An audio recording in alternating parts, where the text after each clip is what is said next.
Gracias a la Sociedad Venezolana de Hematología y en particular al comité organizador del 15º Congreso Venezolano de Hematología, doctora Norma Blumenfeld de Bosch, yo me siento profundamente honrada de participar con ustedes hoy, pero fundamentalmente feliz.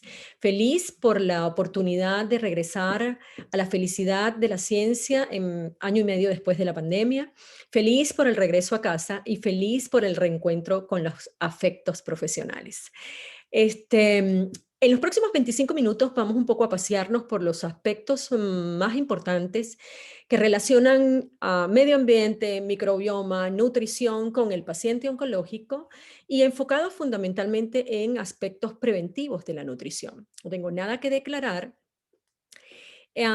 Nosotros como ente biológico, igual que como los animales en general y las plantas, tenemos el objetivo fundamental de crecer y reproducirnos. De tal manera que los seres humanos manejamos tres programas biológicos importantes, programas de crecimiento, de reproducción y de mantenimiento. Estos programas tienen una proporción relativa en un momento dado de nuestra vida dependiendo del medio ambiente, concepto fundamental, dependiendo del medio ambiente. Si el medio ambiente es favorable, digamos, se favorecen también programas de crecimiento y de reproducción. En cambio, si el medio ambiente es desfavorable, probablemente inhibiremos programas de crecimiento y reproducción y favoreceremos estrategias de mantenimiento. Los programas de mantenimiento, además, que dependen estrictamente de la circunstancia en la cual estamos viviendo o del medio ambiente o del estrés que el medio ambiente nos traduzca, y ese estrés puede ser infeccioso, puede ser déficit nutricional, puede ser cambios de temperatura, la presencia de un predador, etcétera, genera entonces programas de mantenimiento que no son únicos, que además no son mutuamente excluyentes, que además pueden ser sinérgicos y que finalmente además pueden ser anabólicos o catabólicos. En una circunstancia de inflamación aguda, digamos infección por dengue, inmediatamente vamos a generar indicaciones de que no hay crecimiento, no hay programas para reproducción, estamos frente a un proceso infeccioso severo altamente exigente, iniciamos o favorecemos programas de mantenimiento y esos programas de mantenimiento incluyen algo catabólico del cual vamos a sacar, por ejemplo, energía a partir del consumo proteico de nuestra masa muscular aún en postración y al mismo tiempo altamente anabólicos para producir ATP que permitan al sistema inmunológico defenderte. El segundo concepto es el concepto de la tendencia a la homeostasis de nuestro organismo biológico, a toda costa. Y cada costo en el medio ambiente vamos a generar cambios que van a producir un costo para mantener ese beneficio único que es mantener la homeostasis corporal. El costo puede ir increciendo y nosotros vamos a buscar siempre estar en la circunstancia de beneficio homeostático. Pero llega un momento dado en que los cambios del medio ambiente pueden ser de tal magnitud que el costo ya es tremendamente superior. Y en esta circunstancia, los cambios ambientales que pueden provocar cambios importantes en nuestro ser biológico y allí ya hay una ruptura de lo que es fisiológico y normal y pasamos a algo relativamente patológico y en esa circunstancia nos adaptamos a este nuevo ambiente patológico y creamos entonces enfermedades de concepto inflamatorio crónico. No voy a hablar en esta oportunidad de inflamación y cronicidad de enfermedades o inflamación y cáncer porque lo tocamos previamente en marco de hace año y medio en nuestras conferencias de educación médica continua de la sociedad. Entonces, por último, entender que nosotros hemos desarrollado nichos humanos en nuestro medio ambiente y esos nichos humanos provocan tal magnitud de cambios que están favoreciendo, y sobre todo en los últimos 60 años, que estemos en una condición donde la mayoría de nuestra población, sobre todo del mundo occidental, está en esta circunstancia de altísimo costo y el desarrollo de enfermedad inflamatoria crónica es quizás parte de la norma. Y es que el uso de antibióticos, esterilización por utilización de nuestros servicios, la construcción de nuestros nichos de casas, horarios de luz y de día porque llegó la luz eléctrica, etcétera, provocan tremendos cambios que no nosotros desconocemos la magnitud, pero que definitivamente impactan severamente en nuestra biología. El segundo concepto importante, el concepto del proyecto del microbioma humano, darnos cuenta de que nosotros vivimos con una cantidad de comensales que nos supera con creces. Se trata de que nosotros como seres humanos, por ejemplo, tenemos un promedio de 10 trillones de células, 23.000 genes, pero vivimos con 100 trillones de células diferentes entre bacterias, protozoarios, arcasia, hongos, virus, etcétera, y 3 millones de genes.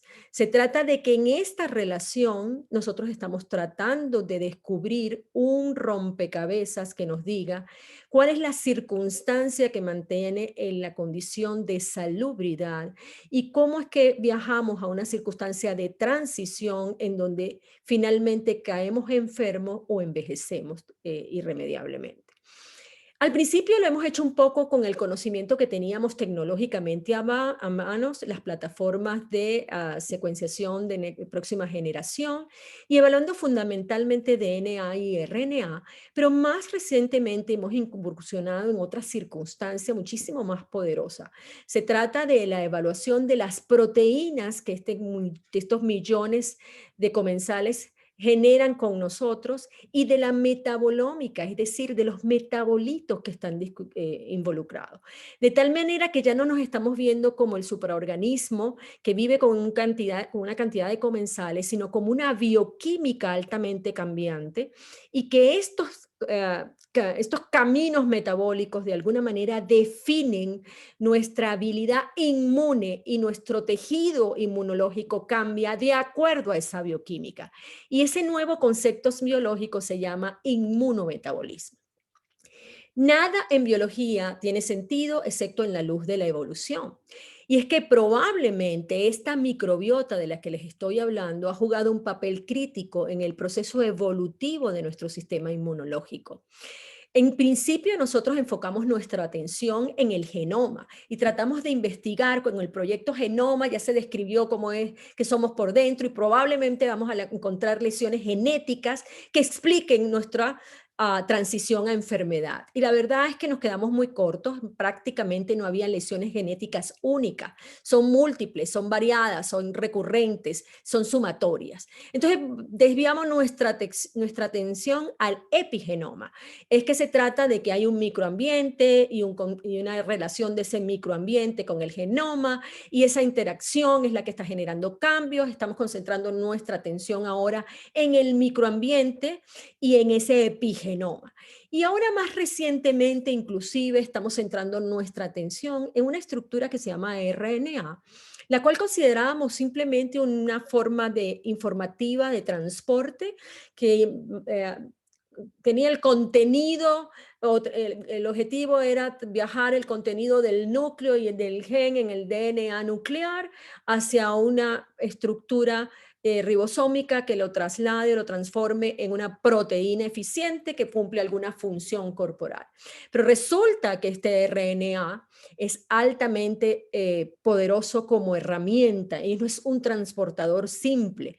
Es parte de todo este concepto de relación entre genoma y epigenoma. Puede sufrir mutaciones, puede sufrir alteraciones de lecciones, acetilaciones, etcétera. Y en ese sentido es el cambio en el RNA probablemente, y no sabemos quién es primero, pero hay un cambio eficiente en el RNA que de alguna manera está relacionado con la primera estructura que provoca cambios, al menos en muchos de los tumores, parte de los cuales, por ejemplo, es el linfoma folicular. Entonces, hoy en día hablamos genoma, que se relaciona con epigenoma, que se relaciona con RNA, que es un epitranscriptoma, pero ahora estamos metiéndole toda la parte metabolómica, toda la metabólica que acabo de describirles, que tiene que ver con el concepto de que nosotros como unidad bioquímica. Y eso de alguna manera está permitiendo un rompecabezas donde estamos identificando signatures biológicos de salud, signatures biológicos de transición a la insalubridad y signatures biológicos de enfermedad y envejecimiento. Y es que La microbiota y el microbioma es altamente variante en nuestras estructuras mucosales. No es lo mismo la microbiota oral que la de piel, que la vaginal, que la fecal, que la pulmonar, que la placentaria, que la hepática. Son estructuras completamente diferentes. ¿Y por qué podrían ser diferentes? Porque tienen una función fundamental y esa función es: yo soy tu puente con el medio ambiente, y las modificaciones de ese medio ambiente me afectan de manera tal que yo como microorganismo tallo o labro tu sistema inmunológico de defensa, tu respuesta metabólica hormonal y probablemente tu bioquímica interna. Y es que es tan poderoso esto del microbioma que sabemos además que varía a lo largo de la vida, se inicia desde la gestación, la mujer de alguna manera es responsable del microbioma inicial de ese bebé, luego ese microbioma va a cambiar y depende muchísimo del concepto que lo relaciona con el mundo en sus inicios, que tiene que ver con su alimentación, es a través de lactancias, a través de fórmulas, recibe antibióticos. En el proceso de crecimiento se sigue modulando esa microbiota, que debe ser entonces lo más variada posible, para finalmente estabilizarse en la circunstancia de la adultez y empezar a cambiar de nuevo por alguna razón que todavía no conocemos exactamente en la vejez, simultáneamente traduciéndose para el mundo, sobre todo occidental actual, en muchas veces en enfermedad. Ese medio ambiente del que estamos hablando lo vemos reflejados no solamente en la forma de vida, si nosotros hacemos ejercicio, no hacemos ejercicio, caminamos, recibimos luz, no hacemos, en la edad, por supuesto, en nuestras circunstancias genéticas, si nosotros estamos en una circunstancia de estrés continuado, como la mayoría estamos, en las relaciones que tienen que ver con nuestros ritmos de sueño o vigilia, por supuesto, nuestra relación con la comunidad y en esta reciente comunidad hiperestéril del COVID, vamos a ver cómo vamos a tener muchísimo, probablemente más alérgicos y más asmáticos, etcétera. En la nutrición, por supuesto, en la higiene con nuestra piel, el microbioma de piel cambia enormemente con lo que usamos y finalmente no solamente con los antibióticos, sino con la polifarmacia que usamos de manera rutinaria porque estamos acostumbrados a una medicina con poco componente preventivo y mucho componente terapéutico. Y luego el concepto importante de que esta microbiota que está en todas las mucosas y relacionada con todos nuestros órganos, no se relaciona estrictamente localmente con una circunstancia celular a nivel de la mucosa inmediata que está en relación con ella, sino que impacta inmediatamente a todas las estructuras vasculares y endoteliales con las cuales está relacionada y con ello de alguna manera se hace rápidamente sistémica. De tal manera que la microbioma o el microbiota, la microbiota y su microbioma están tremendamente relacionados. Como nosotros somos sus huéspedes, nos hace de alguna manera el puente con el medio ambiente. Y fíjense ustedes cómo es la caracterización, un poco en forma de un cartoon simple, de la celularidad en una circunstancia sin inflamación, la celularidad y el mundo de citoquinas y bioquímica y toda la cantidad de neurotransmisores y neuromoduladores y moduladores citoquínicos no neurales, etcétera, que intervienen, inmediatamente la participación de vasos sanguíneos y con ello al sistema hematopoyético y a la respuesta adaptativa. Y eso significa para nosotros una modulación local y sistémica de la circunstancia que afecta en nuestro medio ambiente. Para decirles dos cositas nada más.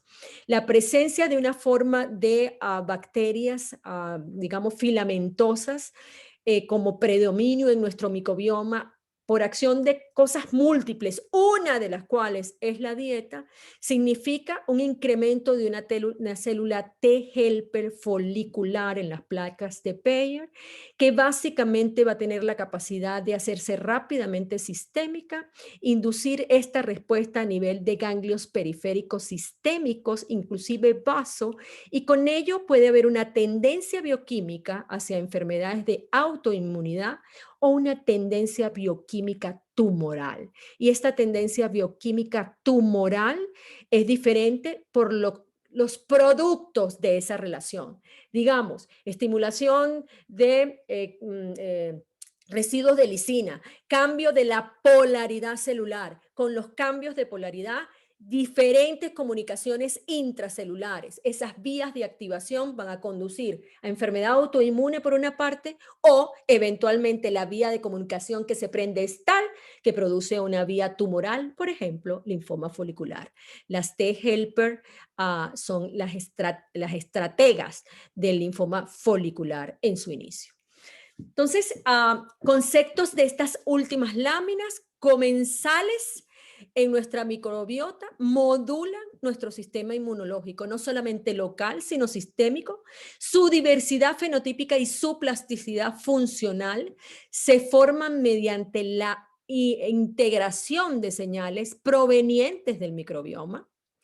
Desde el punto de vista de nosotros, la señalización metabólica que se recibe a través de esta microbiota y de esta microbioma, de alguna manera define el destino celular y influencia enormemente el metabolismo de esa célula. De tal manera que las células inmunes van a adoptar programas específicos para los tejidos para los cuales están hechas, es decir, para el tejido al cual ellas están infiltrando, o de alguna manera ellas residen en ese tejido, y eso de alguna manera está modulado por este microbioma, por esta microbioma o por este microbiota. Es lo que nos hemos llamado inmunometabolismo. Y los últimos dos conceptos, para que una implantación bacteriana dada y su proliferación se mantenga y se requiera, debe haber un sustrato en continua disponibilidad. Es decir, esto es un poco para decirles toda esta gente que piensa que voy a tomar unos probióticos por tanto tiempo y esto va a cambiar. Eso se instala por año, tiene un programa de instalación, está tatuado un sistema inmunológico, y hacer modificaciones de eso probablemente va a tomar años. Y luego los cambios deben ser permanentes. Cuando yo quiero ejecutar un cambio de programa biológico, él debe tener una tendencia permanente más que una tendencia a un cambio transitorio o temporal. Entonces, estamos muy claros ahora que la microbiota y su microbioma de alguna manera se relaciona con enfermedades tanto desde el punto de vista pulmonar, cerebral, hepático, cardiovascular. Lo tenemos más claro para enfermedad cardiometabólica y condiciones de enfermedad crónica benigna. Lo estamos aclarando desde el punto de vista del cáncer. Estamos definiendo incluso la microbiota que de alguna manera se relaciona con una tendencia a tumores o la ejecución de programas de ejercicio tumoral. En el campo del linfoma folicular puedo decirles, por ejemplo, que la metilación temprana que inducen ciertos residuos de lisina estimulados por estas células dendríticas, que a su vez estimulan ese tipo de células T-helper de las que les hablaba, de alguna manera produce un cambio polar en el sistema de protección de las histonas nucleares. Eso produce poros o aberturas a través de las cuales se liberan o se reprimen programas de ejecución metabólicos que hacen que la célula que estaba comprometida por un estado de madurez más adelantado vaya a una circunstancia de plasticidad más temprana, se abren programas biológicos más tempranos y con ellos se inician tumores. Estamos aclarando tanto el panorama que ahora nos damos cuenta que las terapias que nosotros aplicamos desde el punto de vista tumoral se ven favorecidas o no dependiendo del mapa del microbioma. Y nos hemos dado cuenta de esto en la medida que hemos usado inmunoterapias. Es decir, del 2016 para acá, el mundo oncológico está elaborando cuáles son las microbiomas o microbiotas favorecedores frente a X o tal terapia y cuáles no. Eso se refiere a mapas, y de nuevo estamos fijándonos en todo lo que es desde el punto de vista ambiental nos afecta, porque sabemos que al menos el 50% de los cánceres que nosotros vivimos hoy en términos de tumor sólido o hematopoyético podrían ser prevenibles. Y dentro de esto está el ambiente, tiene que ver con la geografía donde vivimos, tiene que ver, por supuesto, con la dieta, tiene que ver si fumamos o no fumamos, con procesos infecciosos, con nuestra genética, con el uso de antibióticos, con la masa corporal, si somos obesos o no somos, con la inmunoterapia, con la quimioterapia, con muchas cosas que nosotros recibimos de ese medio ambiente que de alguna manera modifican esa microbiota y esa microbiota modifica la bioquímica y su relación con la célula huésped y con eso se generan o no circunstancias de beneficio o de insalubridad. Por ejemplo, para decirles en términos de dieta, esta es la dieta occidental del indio americano, esta es la dieta occidental, perdón, promedio de una tribu africana. Y lo que quiero es que ustedes vean qué diferentes son y además cómo una es más diversa que la otra. En general, las dietas occidentales tienden a ser de tal manera que disminuyen la diversidad de la microbiota. Y eso hace que nosotros de alguna manera tengamos menos eficiencia para defendernos de circunstancias ambientales. Para darles un ejemplo, esto es Japón y fíjense que no se trata de que si la dieta tiene que ser de carbohidratos, que si la dieta tiene que ser keto, que si la dieta tiene que ser mediterránea, que si la dieta... Se trata de patrones de vida, ya les dije, involucran actividad física, involucran ritmos de sueño, vigilia, involucran contacto con otras formas de microbioma del ambiente que nosotros estamos de alguna manera esterilizando todo el tiempo. O sea, no es nada más cómo comemos y qué comemos. Pero para enseñarles, Japón toda la vida ha comido de alguna manera carbohidratos porque es una forma de comida que es muy rica en arroz. El arroz, el fideo, etcétera, tienen carbohidratos complejos. ¿Qué pasó a partir de los años 50? Llegó una forma de alimentación occidental, empezaron los empaquetados, los productos de alguna manera muy procesados a nivel de Japón. Inmediatamente empezó el crecimiento de un proceso de insulina resistencia y diabetes que probablemente tiene su relación en el cambio dietético del mundo moderno. Y con él empezó obesidad y con él empezó, por supuesto, resistencia a la insulina que no se hace de la noche a la mañana, requiere de años de cambios de esa microbiota. Si nosotros tenemos una dieta basada en vegetales, nuestra dieta es completamente diferente en términos de ciertos contenidos favorecedores que una dieta animal. Pero eso no quiere decir que la dieta animal sea tumoral. Es ciertas condiciones de la dieta animal que nosotros no podemos discutir por lo corto de este tiempo de la conferencia, lo que hacen que nosotros de alguna manera tengamos más tendencia tumoral frente a las carnes. Pero no es la carne de los animales que hemos comido toda la vida la que es tumoral. Cuidado con ese concepto. Y por último, entonces, el último concepto importante es que la diversidad de nuestra dieta, en la medida que nuestra dieta es lo más diversa y lo más natural posible, se asocian con una diversidad de la microbiota.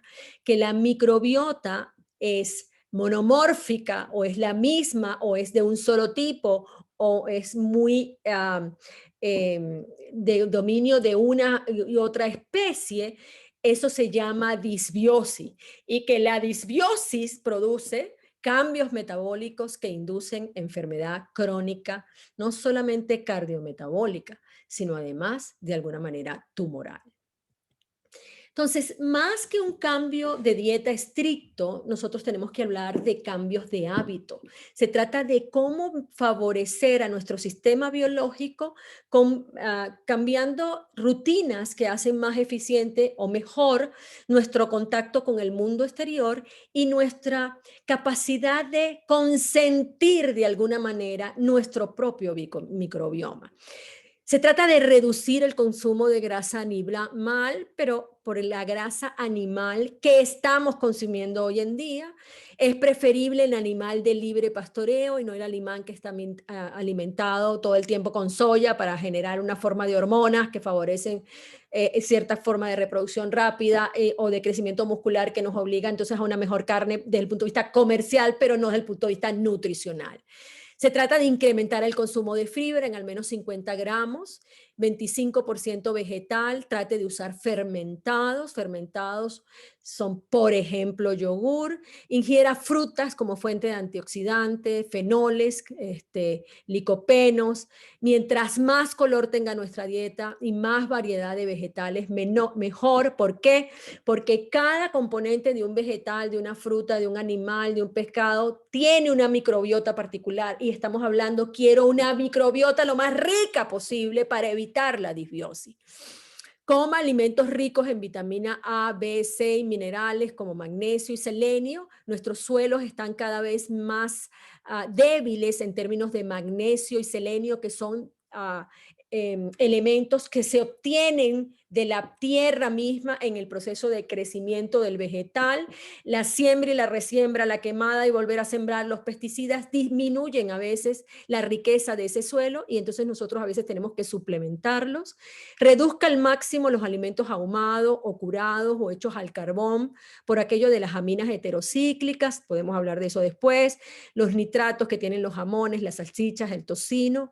Evite el sobrepeso a toda costa, no por una cuestión de estética, es una cuestión simplemente de que ella en sí misma es inflamatoria crónica y favorece no solamente enfermedad cardiometabólica, sino cáncer. Cualquier tipo de tumor es más frecuente en el obeso. Los carbos no son el problema, las grasas no son la maravilla que la gente quiere ahorita a través de las dietas keto, cuidado con eso. Hablamos más de isometabólico y menos de isocalórico, no hablamos de calorías, hablamos de dietas ricas que favorezcan un microbioma complejo y sabemos un poco en nutrición cómo combinar esos vegetales, esos colores, esas proteínas, esas grasas de la mejor manera para que ese microbioma se enriquezca.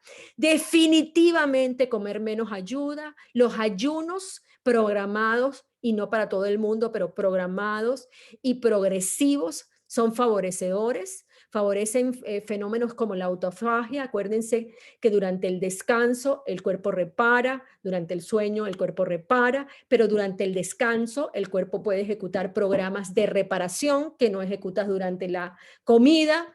Aumente su actividad física, muévase, duerma al menos 6 a 8 horas. En general la gente prefiere 8 horas. Es difícil en el mundo moderno hacerlo, pero hay que tratar de dormir. Dedíquese, que aquí en esto soy muy mala, dedíquese tiempo y medite. Todavía no logro hacerlo. Apagar el cerebro es una circunstancia en la cual usted no va a dejar de pensar, es concentrar su energía en alguna porción y por un tiempo de su cuerpo y agradezca finalmente. Se trata de que no comemos en general los procesados y hablamos de procesados en muchas de las cosas. La gente dice, no, que yo no como pizza, yo no como ya salchicha, yo no como hamburguesa. Ojo, los enlatados, ojo, tomates, salsa de tomate, ¿cómo es esto? Mostaza, es decir, galletas, helados, margaritas, palomitas de microondas, pastelería industrial, productos de bollería industrial, productos precocinados, lo que usamos en los congelados, etcétera, por rapidez de nuestra vida. Entonces, un poco en la pirámide dietética del paciente con cáncer, nosotros privilegiamos el agua, los vegetales en todos sus colores y por su contenido de fibra, favorecemos el pescado sobre las carnes, favorecemos las carnes que son de libre pastoreo, utilizamos, sí, el azúcar proveniente de las frutas, preferimos la fruta completa y no los jugos, podemos hablar después de por qué.